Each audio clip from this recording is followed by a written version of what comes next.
Welcome to the wonderful world of Waikato Sheds. You're here with Jasmine, and we're here today at the 20-year Waikato Shed party. Today marks 20 years of Waikato Sheds. As we walk through the office, we can see how far we've come. Not sure. Here's Kathy, just kind of walking away. Would you like to do an interview, Kathy? She's all good. She's working hard preparing for this party. As you can see behind me, Dad's sneaking off to get ready. In the kitchen, what do we have in here? Have some food starting to get prepared.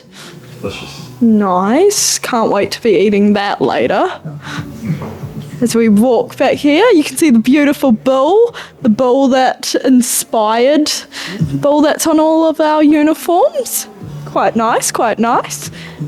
All the beautiful offices with the windows that Sam and Michael cleaned for once. Might have to go judge that, as I'm usually the window cleaner. But as you can see back here, all photos of sheds they've done, old photos of Brian and Yolande. Just some nice sheds, good quality sheds.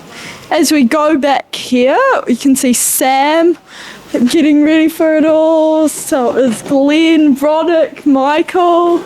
Got all these nice balloons, all in the gym. Would you like a quick interview, Glenn?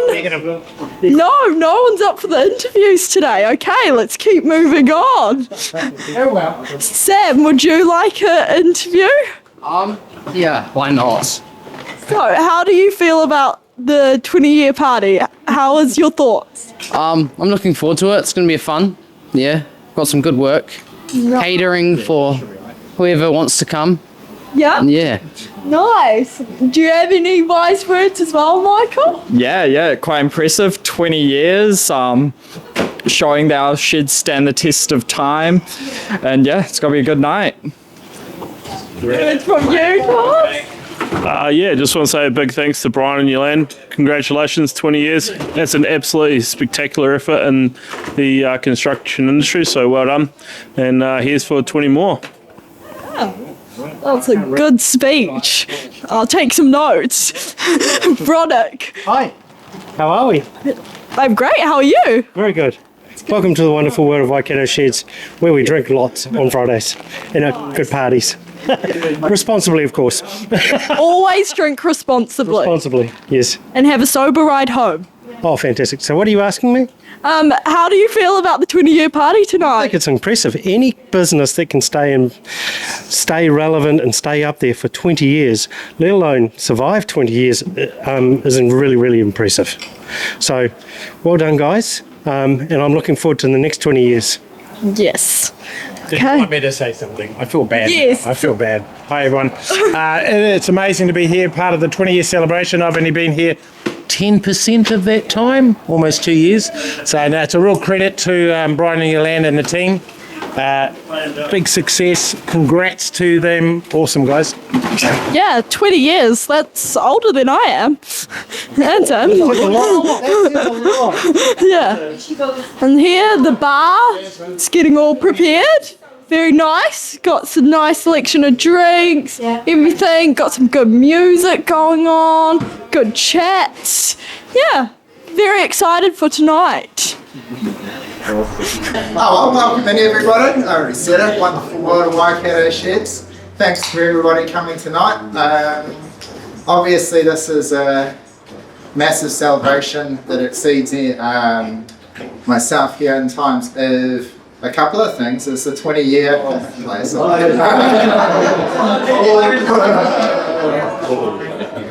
So the 20-year grand opening, or 20 years in business, officially in August. Brian will go through this. The grand opening of this shed, which is, I said when I started, it'd be the greatest sale I'll ever make, is if I actually get Brian to build the shed that he promised me when I first came. And then just in doing this, it's just such a successful business career. So I'll do a few things in there, but without really further ado, we shall hand it over to the man that's made all of this happen, alongside obviously his family, but he will speak through that. So thank you, Brian. Come on.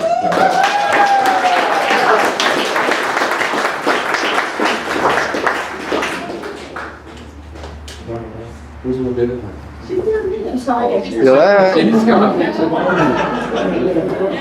right next to me. Right, now stand up here. So I was going to win this, you know, I thought I'd swing it. Then I thought, actually, I've been through a problem. So as I was doing it, I found a couple of old documents that I'd done in previous years. One was for the Eureka Express about what's going on the corner when we first started the business. And then there was another document that had a whole lot of timelines for when we were doing the building consent for this.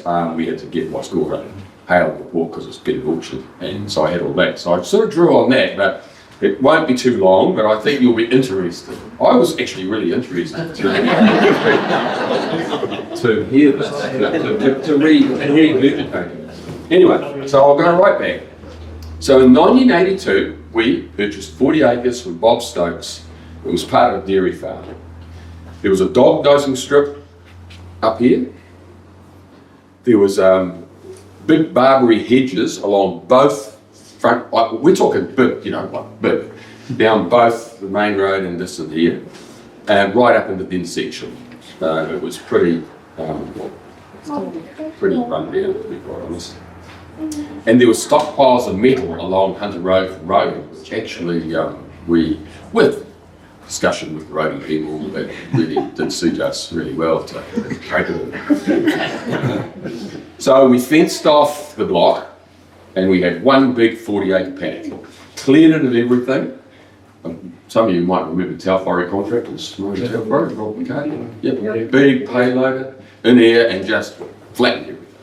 Big fires, all that sort of stuff. And planted new shelter belts on all the boundaries, which are still there today.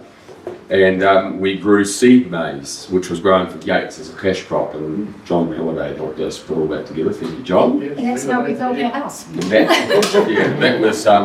That was about 3 times better return than ordinary maize, so it actually built our house pretty much. So we're pretty happy about that. Thank you. We established a nursery to grow nectarine, peach and apple trees. These things are expensive to just go and buy. So we would ship Golden Queen peach stones up from Watties in Hawke's Bay and plant them out in sand beds, and they would shoot up like that with water and whatnot. And then we would lift them out and plant them in rows, in nursery rows and in polythene. And they would grow away, and then we would get the variety of whether it be a nectarine or a peach and get budders in. I wouldn't do it. Get professional budders in, and they would bud them up, and they became our initial plantings. So it was a lot of work, a huge amount of work, but it kept our cattle establishment costs down, and we sold off the surplus trees. In fact, on our pump shed it says nectarine trees $5 back there. We sold all those trees off, and I reckon it probably more than covered the cost of producing all the trees that we planted. So, you know, it was really good. Stone fruit grow on 1-year-old wood, as opposed to apples, it takes about 5 years to get them going. The systems then. So by putting stone fruit in, we got into business virtually, like within 2 years we had good crops. We grew them, planted them, and then we had a crop. So that's why we went with stone fruit. They are very, very difficult things to grow properly. And they only lasted about 10 years. So that got us going, and then we started planting apple trees, and then as the stone fruit got to 10 years, we pulled them out, and eventually there's no stone fruit there now. It was all apples. So at that time, I worked for Sunfruit Orchards over at Rukahia for a few years, both to learn about fruit growing and to provide some very basic, we're talking very basic income. I remember my hourly rate, this is back in the early and mid-80s, I was part-time, was $4.30 an hour. And The family. got no idea. And then John Eltham said, oh no, we need you to be full-time now, jump 5. So I writing this up, I kind of remembered that, you know. We built our house, doing a lot of the work ourselves, and my father helped an awful lot too, with tradies as required. I remember digging all the ditches for all the foundations. And we eventually moved in the middle of 2005, unfinished, because in those days we could do that. So we closed off, we had it basically working, but we cloused off the lounge and the upstairs and just lived in kitchen and all ways and areas. We didn't eventually finish it. In the mid-1980s, a plywood building was erected on the corner to serve as a Eureka Orchard shop, selling mainly peaches, nectarines, apples and pears grown on the orchard, and we brought in a range of other fruit and veg.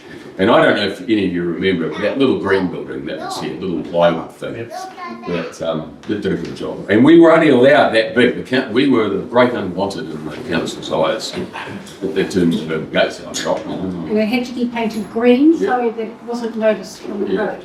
And it had to have about a 3-degree roof again, so that it was all squat down, and the blade had been leaked because the water would run back up the corrugate and drop onto the top plate. So that was fun. That continued on into the early 2000s when both the local and the export market for apples had been regulated. You might remember Apple and Pear Board and NZA, that all went to completely deregulated. And so gate sales were a complete waste of time because we could sell the fruit for the same price to supermarkets. So why the hell did we have staff and coastal running and all that here? So we closed down the gate sale shop, which we weren't under. And we were selling apples in bins to Hillcrest New World, Pack and Save, all various different places. But it's still green 2-ton trucks loaded up. In 1992. And this is leading up to how all this came about. We've been fortunate enough to purchase another 30 acres from Bob next door. He came and approached us, and we get interested in that. And we went through the same clearing and shelter establishment as before. It was maize grown, not for seed, but local farmers. We had 2 in particular who we would do a contract to grow maize, and then they would give us a deposit, and then they'd come in when it was ready to harvest with their tractors and harvesters and take it away and make them solid clips, and it was all everyone was happy. So it was all good. But then as the apple tree, we established another nursery, apple trees.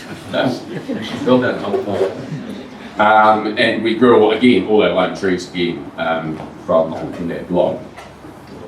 The expansion of the orchard enabled a staffing regime which eventually allowed me to make myself mostly redundant on the orchard, and time to work on new opportunities for the main road location, because I knew, we had to do something here. Just wasn't quite sure what. It took a couple of years looking at all kinds of different businesses, and eventually came across the rural sheds business for sale, which I didn't buy. I didn't like it, but the idea was something. Hey, rural sheds, what a good idea. So I'd been an estimator in my youth, late teens, for a construction company in Auckland and in sales. So the whole concept of pricing stuff up and selling it was totally relaxed about that. And I guess that was one of the main driving forces of establishing this business. So I kind of knew what I was doing. So the front half of the shop was turned into an office in which the Waikato Shed Company was established. 2 of the original pot plants are still here. There's one right in that corner up there, which was about that high, and now it's about that high. And there's one in Jason's office, the thickest which has survived that 20 years long.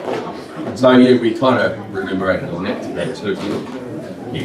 And our daughter Kate, we had this logo, what Go Shed Stone Right done, and we didn't have any ticks at that stage. And daughter Kate, came up with the idea of the yellow and the tick, which has stayed since that, and that was a fantastic addition to the whole thing, and hence the colours they use to see it everywhere. So family effort there. In 2005, I absolutely do vividly remember sitting in the office by myself on the first day, open, wondering if anyone would want to buy a shed. That's exactly how I felt. It might have been yesterday. I could clearly remember it. Just me. There was no one else. It didn't take long before they did it and we were away. And it actually went. It was like bananas. In 2008, the orchard was leased to Sunfruit Limited, because I realised if I didn't look out, I'd stuff up both things. So Sunfruit really wanted to lease the orchard, so John and I did a deal on that, and they still lease the orchard. They've just renewed for another 5 years. They took over all the staff and purchased all the tractors and stuff, because I didn't want to lease that to them. And the same manager is here today. So, you know, I really like this idea. Sunfruit have a fully integrated operation from the orchard, cool stores and packing for both export and local markets. So they want the fruit. I had no interest in any of that, so I didn't want to be the grower at the bottom of the food chain taking the crumbs. So the lease, although potentially wasn't making as much money, it was just there every year. No worries, get on with the shed business. You know? So that's good. It's worked well. One more page. Talk about the sheds now. In 2019, consent for the new office was issued. It took a few years to complete the build as there were material delays because of COVID. And when that was over, we had projects for clients to build which had to take priority. And we could operate out of the old office. So we just had to look after our customers. We built around the shop building, which was in that sort of smoker room and that little thing there. And until we could move in, and then we moved in here, and then we demolished the old shop building and then filled in the smoker room and the outside area. So that was, what, a couple of years ago now? Something like that, roughly. The new building was years in design and built and is now exceeding our expectations. Both as a very pleasant place to work in and as a showcase of what can be done with a shed-based system. So we are absolutely all very proud of this setup here, and I think all of you would agree it's pretty cool. Interestingly enough, I put the consent in, which you'd be aware of what an American barn shape is.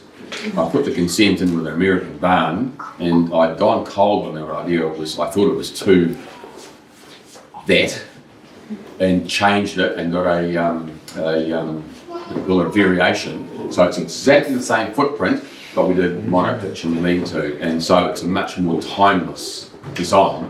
And I think that was a very, very good move. So very good.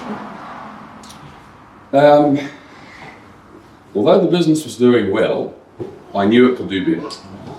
I'd been looking for someone to take the business forward for quite some time. Finding the right people is an essential requirement and not easy.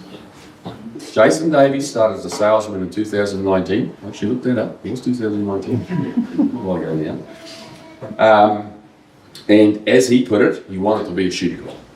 He might expand on that a bit, but that's what he wanted to be. I mean, he turned up, shirts were all logoed.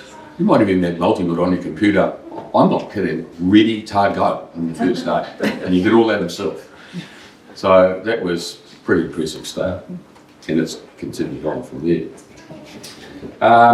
The business, he's now the GM of the business and a 10% shareholder in the business. The business has grown significantly over the last few years and we're planning for it to grow further. His sales background, organisational skills and use of social media platforms are key drivers. He's established a great team in the office and connections with trades, professional services and suppliers. Starting with a site, an idea, and ending up with a cool shed that serves its purpose well is a very productive and satisfying process. So I'm a farmer type background. I grew up on a farm, then an orchard, so I like productive stuff. And this is a very productive business, so very, very satisfying.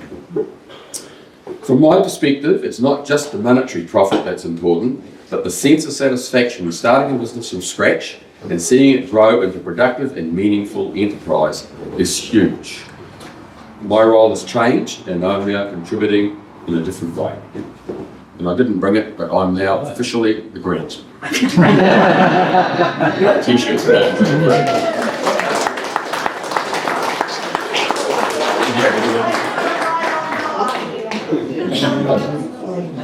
Right.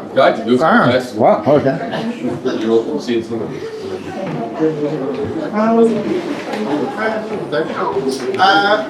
All right, thank you, Brian and Yolande. I thought I'd just expand on it a little bit. And so, Brian was like, I always wanted to be a shed guy. I always regretted, I went to uni, did the BCom, but did corporate stuff up in Auckland. It's always like, man, I wish I'd been, I wish I'd done something more productive with my life. Because I was just working in offices and you realise, what is the point of selling to be the sales manager for an electricity company? and there's 30 other ones of them. But you're not even really doing anything because you're just reselling, you know, hydro dams power that was built 80 years ago. Like it's just was sort of pointless, but you got to pay the bills. And so I saw this ad in the Seek or somewhere for a shed salesman. And so yeah, I started here, and it was great. From day one, when Brian said he wanted to do something productive, it just clicked because I was sick of not doing productive things. And then I couldn't believe all the sort of sheds and that would have been done and built. But then it was really, Brian's had a few things that have really inspired throughout the time. He's one, doing business, only do business with people you like doing business with, and then always back up the staff and that as well. So if he doesn't like someone, you know, people that have known Brian for a while, if he doesn't like you, you'll know about it. But if he likes you, he'll back you up through and through. And then that is definitely the case, and we started in that shed. But what I wanted to just really take a chance is to thank lots of people that have helped out throughout the time. I'll start with my wonderful wife Frida. She's always supported me. She was the one that I was a bit frustrated after a year. I'd sold heaps of sheds, turned up, sold heaps of them. And then I was like, I'm a bit bored of just being in sales here. What should I do? She's like, well, you got to tell them that you're going to be at least a sales manager, but why don't you suggest that you should run the place? I'm like, you really think so? And she's like, you sure? Why not? Well, you got to lose. Yeah, fair enough, I did. I remember I had a meeting with Glenn Martin, who's been Brian's accountant since at least day one over there. And we had a little meeting at Brian's house, and Glenn said something. He's like, I've never seen someone ever come up and say something like this and pitch to take over. Well, I said, it seemed like a good idea. So Brian was keep saying, I wish someone would take over. And I was like, so I said to me, I think I know a guy. So that's been great. When I first started, just a few months before me, it's been already started, and they've been a huge part of the success. Is Shane is somewhere here, the operations manager. Shane Griffin, operations manager. So boat builder are now running projects all over the country. He's done a phenomenal job, and I think we've grown together. And then Maria in accounts as well has done the same thing. So we've so great learnings along the way. The rest of the staff, and it's pretty cool. The staff that have been here at Waikato Sheds, the good ones, because as you know, if you're not good, we'll let you know. Bronick has been with us in sales for a fair few years. Glenn Thomas has started. Quinton that's taken over. Kathy, Sharon's an awesome key account validator is her job description. A key information validator or something. Anyway, she checks everybody's information, makes sure it's right. So if you've got a dodgy quote or a dodgy thing, you're going to find out from Sharon. Which is it. And if I've got a bad idea or if I do something wrong, she'll let me go, which is great. Kathy, I mentioned, has done it. A big thanks to my kids as well. They all worked in it. Jasmine, my daughter, she started off cleaning all the windows. She's been on site, done it. Mike was down. What did you start on? Auto Technics? I don't know which site he started on, but that was good. Auto Technics, Auto Super Shop. There'll be photos down in the corner in Morrinsville. So Mike, like me, is a bit scared of heights. So I'll get to it, but Paul would stand with there and like get on a scissor lift 7 meters in the air, screw off those purlins, screw off the roof. And this is, I'm going to jump around a little bit, but I'd say also impressed me is the entire time I've known Brian, he was so proud of his wife Yolande. They've been together for so long, and also his children and his grandkids. But was also really pleasantly would just wanted to do things, ride bikes, do it. You can see it here tonight. It's like it's more important that the kids have a good time, and then they become respectful in that than they have to be, seen not. What is it? Seen not heard or something. So that was really cool. And so he'd always go on, in a nice way. But Amy, Kate, Robert, building the sheds, being up there, no scaffolding for Robert, Sam, that working for it. Side on is Paul and Stan Alderton. We've got Paul here, wonderful. They built this place. People often can't believe what Paul and Stan will do, father and son. with their trucks, and we were watching the videos, the endless vans and Land Rovers, and what will fall turn up into Sidon today. But they built this pretty much entire shed structure, all of the externals, all of the internals, and there's tons of these cool little ideas of the corrugate, the different flashing details, as Paul, Stan, talking to Brian and Yolande, and it's just been able to evolve. It took about 3 years to build this. I mean, it's probably 4 years to really finish it, but 3 years, which is really smart because it just got paid for it out of the profit. Like Brian as well, that I go shout out, is most owners that would be in his situation would be like, how do I extract as much money as possible for a massive beachfront property in Pamanui, the Ferrari, the boat, the third bike, you know? Yeah, I know. But instead, like, let me keep pouring it in, because whenever I'll be like, should we do this? He's like, always buy another unit, hire another person, do this, keep investing into the business. And then that's just turned into this powerhouse now. Because, man, if you're in the market for a shed, wherever it is, just come in and see what we can do. And then, like, why wouldn't you? So, yeah, Paul and Stan, they just do a fantastic role. And it was awesome. My brother Mark, so they also helped out with it, is that my son Jack, he's down in Dunedin, so he can be there. He's at uni. Hopefully he's all right. But one of the things is listening to different ideas. Yeah, is Brian would always take on board the ideas of others, which I thought was pretty good, because most owner operators are so pig-headed, you know, like my way or the highway. But it was actually, one of the key things is mentioned was the social media that was our success. It was actually Jack came up with this idea for a thumbnail. It's one of the Dick Marshall's, this amazing shed with all these cars. He's like, just show a little bit of a car and say it's a $5 million car collection. And so we put that title out there. And then that video just started getting views after views and went viral. And that gave the sort of enthusiasm to like, let's keep going with this, because Wayne is amazing. Wayne Spetty does all the videography and that for us, but we're just like getting 50 views, 20 views, and like, that's just us watching our own videos. But then it's been able to go, so yeah, and it's just only really beginning. I think Warwick often says this to us, which is fun, but it often feels like we've just started, and it's so powerful to be in a position where we've got so much growth in front of us, there's so much good times ahead, but we've got 20 years of history, we've built all of this, we've invested into all of this, it's such a solid background and backing, so yeah, it's just a real pleasure. I said it tonight, it's literally just family, friends, staff, and just key suppliers and that here. It's not like a normal networking event, so it's all the people we wanted to, that we know that we're going to go through with it. Couple more shout outs. I love a shout out. Shout out Jules, 10 years looking after our IT. He's awesome. Jules is always fun in the office. Sean and Kelly, A1, have done numerous slabs for us. Steve turned up one day. Steve used to talk so much and told us all about steel stud framing. Now we're shipping it all over the country, doing a great job. Our man KJ, Keeper's Way, he's been around supporting our brand for, 10 years. Let's call it that. It's great, but we've just got so many great supporters. Pete from City Glass, I don't know, maybe day one, looking after all our joinery. But it's that sort of thing is, and that pays itself back, is just being loyal to the people it is, and working with people you want to work with. So that's been really phenomenal. So thank you everybody again for coming in.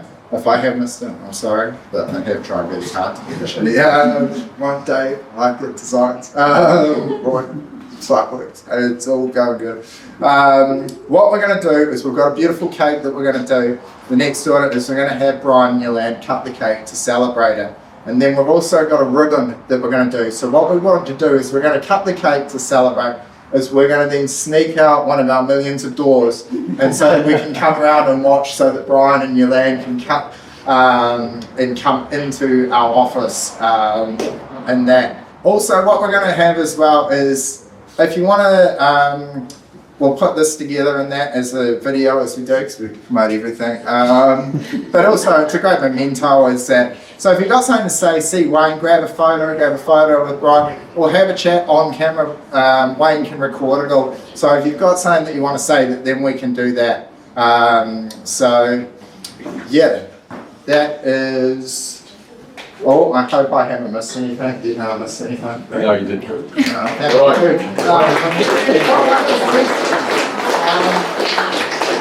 Sam the man as well. So he's also been on as helping out as well. So that's been one of the fun things is we've been just sort of generating. We call it our Teenagers at Risk program or youth at risk program. So I don't like seeing anything other than hard work, and I always think. I'll tell because I think it sort of applies to this. I mean, if you can't work, I can't believe Stan stays with Paul, but it's like I want them to think, man, working for anyone else is so much easier than working for my old man. So we sort of try to do the same thing. So get the work ethic and spread it around. So yeah, awesome. Thanks for everything, guys. Thanks for coming along. Let's catch up and enjoy it all. But let's get Brian, you land a bit, and cut it so we can come around a bit closer and then we'll sneak out there. Got a big round of applause, I think, Brian.